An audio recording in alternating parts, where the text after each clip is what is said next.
இன்றே டவுன்லோட் செய்து உங்கள் ஃபேவரட் ஷோக்களை என்ஜாய் பண்ணுங்க. ஏன்பா சிவா, நான் உன்கிட்ட ஒரு விஷயம் கேட்கணும்னு நினைச்சேன். உனக்கு உண்மையாவே இன்னைக்குதான் பிறந்த நாளா?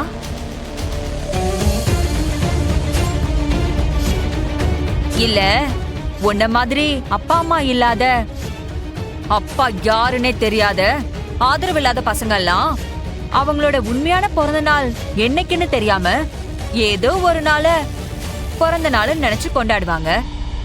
அந்த மாதிரியானு கேட்டேன்.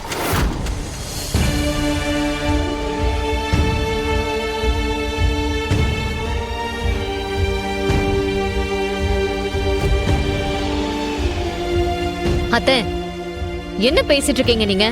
உங்களுக்கு நல்லதாவே யோசிக்க தோணாதா? பிறந்த நாள் அதுவுமா? இவர்கிட்ட கேட்க வேண்டிய கேள்வியா அது? உங்களுக்கெல்லாம் கொஞ்சம் கூட மனசாட்சியே இல்லையா? இப்படி ஒரு கேள்வியை கேட்டுட்டீங்களே. இன்னைக்கு முழுக்க இதை இவர் நினைச்சு மனசு எவ்வளவு கஷ்டப்படுவாருன்னு கொஞ்சமாவது யோசிச்சு பாத்தீங்களா? இத பார், யாருக்கிட்ட என்ன பேசணும் எப்படி பேசணும்னு எனக்கு நல்லா தெரியும். நீ ஒன்னும் சொல்லி தர தேவையில்லை. ஆனா இப்ப நீங்க இத பேசுனது ரொம்ப தப்பு சித்தி. நீங்க எதை சொல்லியும் இத சரி கட்ட நினைக்காதீங்க. உங்களுக்கு இவங்கள பிடிக்கலன்னா பேசாதீங்க, ஒதுங்கி அப்படியே போயிடுங்க. அதை விட்டுட்டு ஏன் இப்படி வன்மத்தோட நடந்துக்கிறீங்க? வேணும்னு இத கேட்டா இவ மனசு கஷ்டப்படும் தெரிஞ்சுதானே நீங்க இப்படி கேட்டீங்க.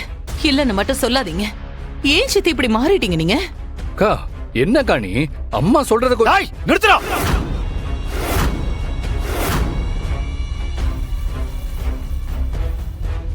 என்னடா உன் அம்மா என்ன வேணாலும் செய்வா, அதுக்கு நீ சப்போர்ட் பண்ணிட்டு வருவியா?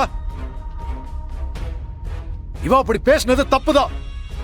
என்ன இல்லன்னு சொல்ல போறியா? சரிங்க, நான் பேசினது தப்புதான். ஆனா இவனை பத்தி பேசுனா உங்களுக்கு மட்டும் எங்க இவ்ளோ கோவம் வருது? எனக்கு கோவம் வரதா செய்யும்.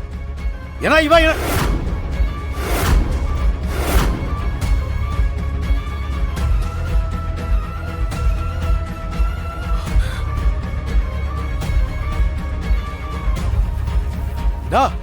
இவங்க ரெண்டு பேரும் இந்த வீட்ல என் பொண்ணோட கெஸ்ட்.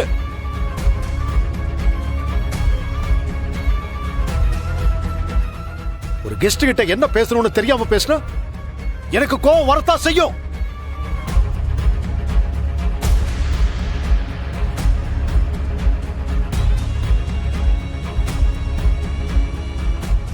இந்த குடும்பத்துல இருந்துகிட்டு இப்படி கீழ்த்தரமா நடந்துகிட்டா எனக்கு கோவம் வரத்தா செய்யும்.